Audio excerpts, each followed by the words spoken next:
Alright, salut tout le monde. Mon nom, c'est Stéphane Gamache et je te souhaite la bienvenue dans le H, le podcast.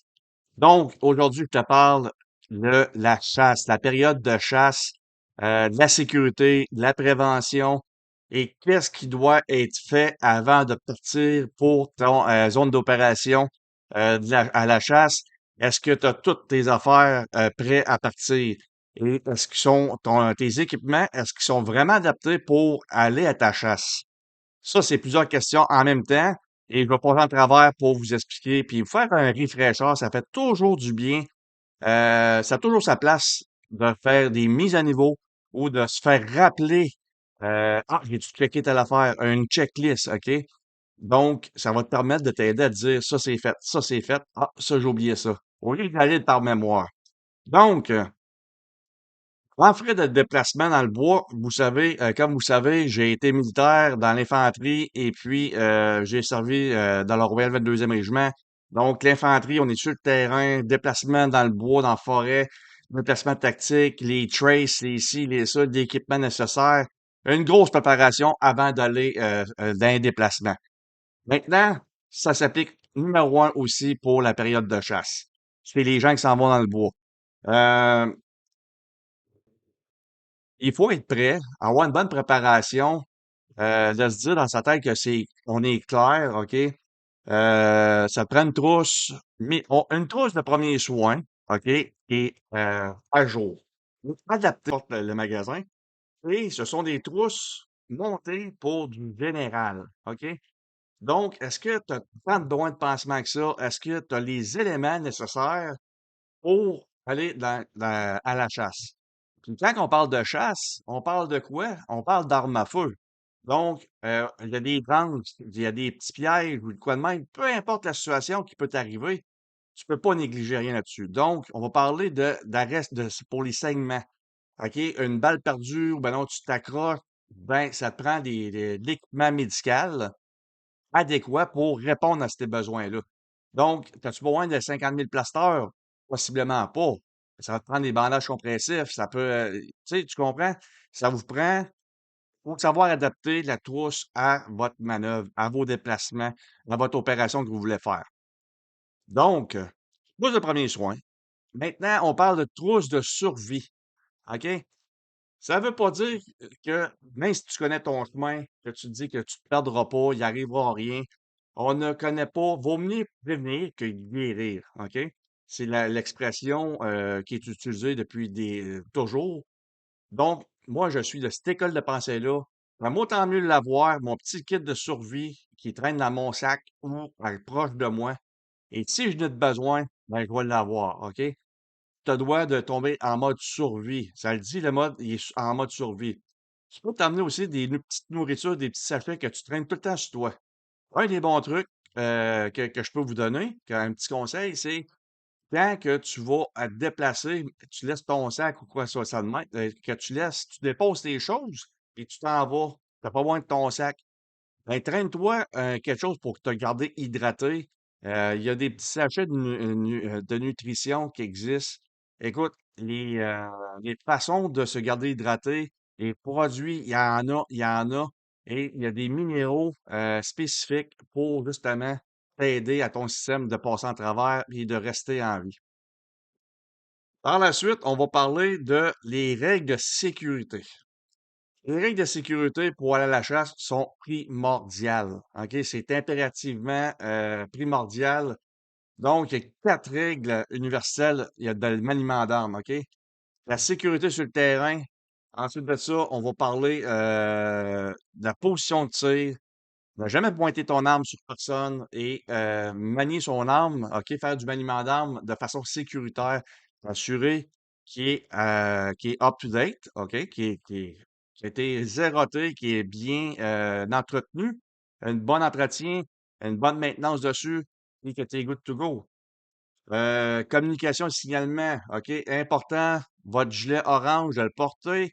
Ensuite de ça, quand que tu vas quitter pour ta zone de chasse, n'oubliez pas de laisser vos informations d'où ce que vous allez être à votre conjointe, à votre femme, à quelqu'un de votre famille, votre enfant, peu importe. Laissez derrière vous l'itinéraire de où ce que vous allez être, OK?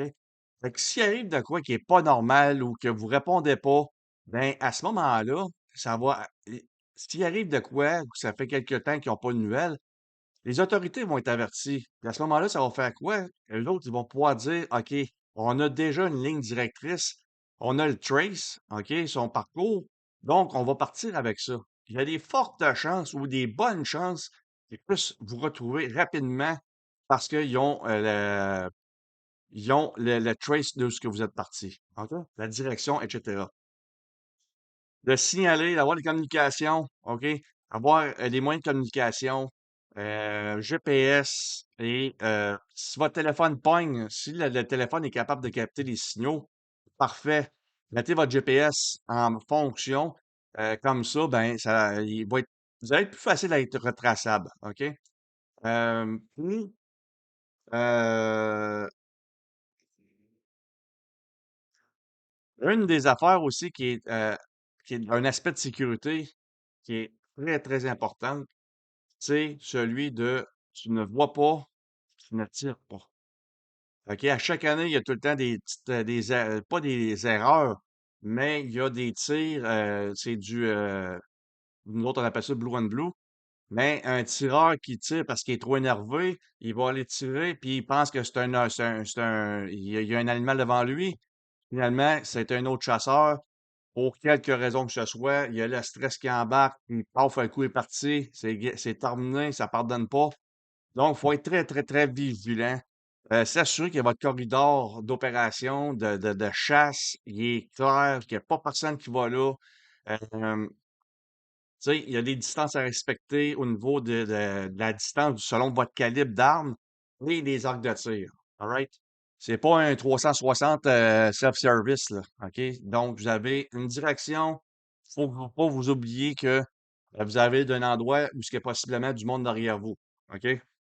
À ne pas négliger. Loin de là. C'est bon. Que sur le terrain, la mentalité et la vigilance. Ça, c'est de quoi que ça, d'après moi, à mon humble avis, c'est quelque chose qui est négligé beaucoup.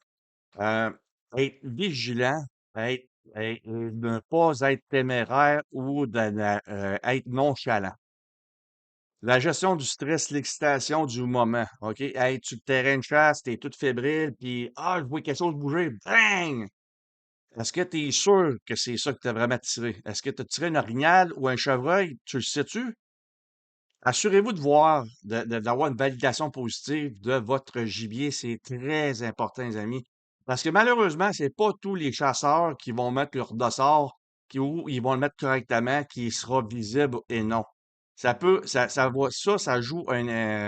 sûr que ça joue, sur donc, la lecture du terrain, identifier les places du gibier, de prendre le temps d'avoir des tapes de couleurs, on identifie, avoir, tu sais, faut que tu sois conscient, puis de réaliser que un terrain de chasse, que tout est sécuritaire, tu as pris les précautions nécessaires pour euh, chasser paisiblement et de façon sécuritaire. OK?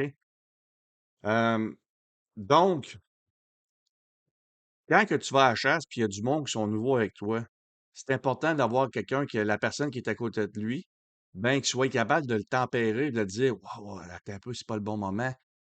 Et c'est des accidents à la chasse qui arrivent, malheureusement régulièrement, je vous dirais quasiment à chaque année. Donc, prévention, la sécurité, l'éducation et puis comprendre que même si ça fait plusieurs fois que vous allez à vos spots, à votre environnement sur les terrains d'opération de chasse, ne jamais rien prendre pour acquis. OK? Parce que c'est à ce moment-là qu'on devient nonchalant. On se dit, OK, oui, oui, oui, oui, je sais, je sais, je sais. Et on néglige des mesures de sécurité, on va négliger, euh, il va y avoir de la nonchalance, c'est correct, c'est pas de trouble avec ça. Il s'agit juste d'une seule fois et ça peut être fatal ou ben, on va être le monde va être, on va avoir lancé un avis de recherche pour vous retrouver. Donc, et côté éthique, pour un chasseur, il y en a une éthique, OK? L'éthique, c'est quoi? une responsabilité. Chaque, personne qui vont aller, tirer, ils ont la responsabilité de leur arme à feu. Donc, maintien. Le maintien, un tir, tu sais, on dit un tir propre qui est sûr, donc ça veut dire un bon zérotage de l'arme. Aller tirer une coupe de balle si vous êtes capable au champ de tir, faire zéroter ça par, des spécialistes, dans l'entretien d'armes et puis, que votre arme soit, good to go, OK, qu'il soit prêt pour aller à votre chasse, pour pas qu'il arrive, aucun incident avec ça. Un arme à feu, ça ne pardonne pas quand c'est mal manipulé ou une mauvaise entretien.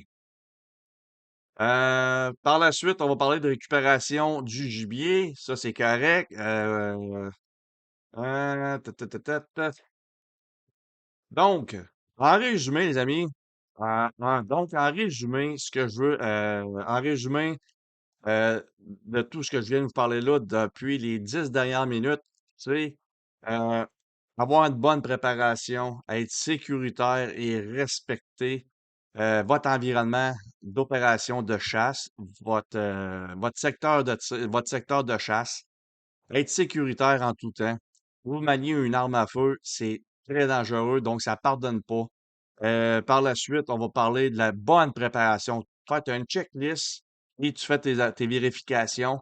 Ça, on rentre ça dans la bonne préparation et sécuritaire puis le respect fait que une arme à feu qui se retrouve dans les bonnes mains d'une personne qui est attentive, une personne qui est très mentalement, qui est attentive, qui est très vigilante, va faire la différence. Ça va être complètement différent entre quelqu'un qui est négligent et que son arme, il est pas sûr, il la connaît pas.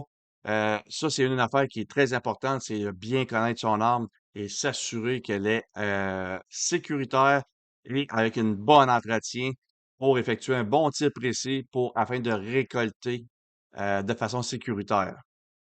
Donc, vos commentaires, qu'est-ce que vous en pensez? J'aime ça échanger avec les gens. Mettez vos commentaires dans le bas ici, puis ça va me faire plaisir d'y répondre. Bonne journée tout le monde. Bye bye.